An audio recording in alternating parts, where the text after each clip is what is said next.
સ્થાનિક સ્વરાજ્યની ચૂંટણી એના ચૂંટણીમાં બનાસકાંઠા જિલ્લાના મુખ્ય મથક પાલનપુર શહેરમાં જે નગરપાલિકા છે, આ નગરપાલિકામાં કોંગ્રેસને જે પોતાની જીતનો વાયરો તેની તરફ લાગતો હોય તે માટે તેની મેનિફેસ્ટો જાહેર કરી છે. અને આ મેનિફેસ્ટોમાં કયા પ્રકારની જે પ્રાથમિક સુવિધાઓ છે, આ સુવિધાઓનું વર્ણન કર્યું છે તેની વિગતે ચર્ચા આ વિડીયોમાં કરવી છે.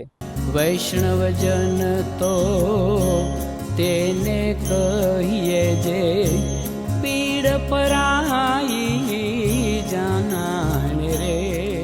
નમસ્કાર, હું છું દિનેશ ઠાકોર. નવજીવન ન્યૂઝમાં આપનું હાર્દિક સ્વાગત છે.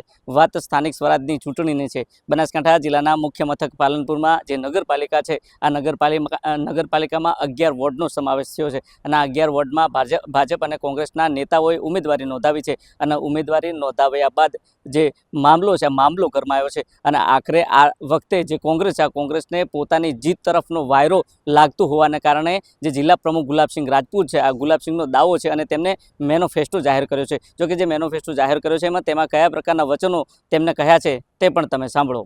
આજે પાલનપુર નગરપાલિકા માટે કોંગ્રેસ પાર્ટીએ એમનો મેનિફેસ્ટો જાહેર કર્યો છે, જેની અંદર નગરપાલિકા બન્યા પછી ખાસ કરીને જે મૂળભૂત સુવિધા છે એના સારી રીતે શરૂ થાય એના માટે 100 દિવસની અંદર પ્લાનિંગ કરવામાં આવશે. ગટરનું પાણી માટેનો પ્રશ્ન છે, સારા રસ્તા માટેનો મુદ્દો છે, સારા રસ્તા બને એના માટેની બાબત છે. આરોગ્ય માટે કરીને કોંગ્રેસ પાર્ટીની સત્તા આવ્યા પછી મોહલ્લા ક્લિનિક શરૂ કરશો એની બાબત છે. શૈક્ષણિક બાબત, જે વિદ્યાર્થીઓ માટે વાંચવા માટે સારામાં સારી લાઇબ્રેરી બને એની બાબત છે. અલગ અલગ મુદ્દે અમે આજે અમારે જાહેરાત કરી. અમારી સરકાર આવ્યા પછી નગરપાલિકામાં અમે આ કામ કરશું. દર 3 મહિને દરેક વોર્ડમાં જઈને એનું સમસ્યાનું નિવારણ કરશું.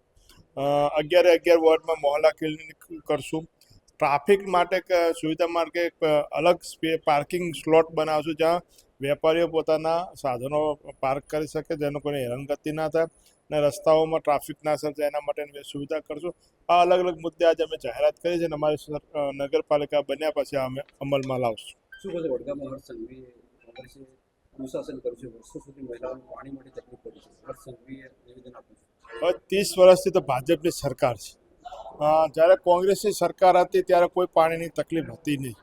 30 વર્ષથી આ ભાજપની સરકાર છે અને હવે એમની સરકારની અંદર 30 વર્ષમાં એમની નિષ્ફળતા છે કે પાણી ના મળ્યું. આજે બહેનોને પાણી માટે હેરાન થવું પડે, ખેડૂતોને આજે ખેતી છોડીને સ્થળાંતર થવું પડે, એ ભાજપની નિષ્ફળતા. 30 વર્ષની સરકાર, 10 વર્ષ 11 વર્ષથી ઉપર નીચે બંને જગ્યાએ સરકાર છે, છતાંય કોંગ્રેસ પર આરોપ લગાવવાના કે ભાઈ કોંગ્રેસને આમ કર્યું હોત તો.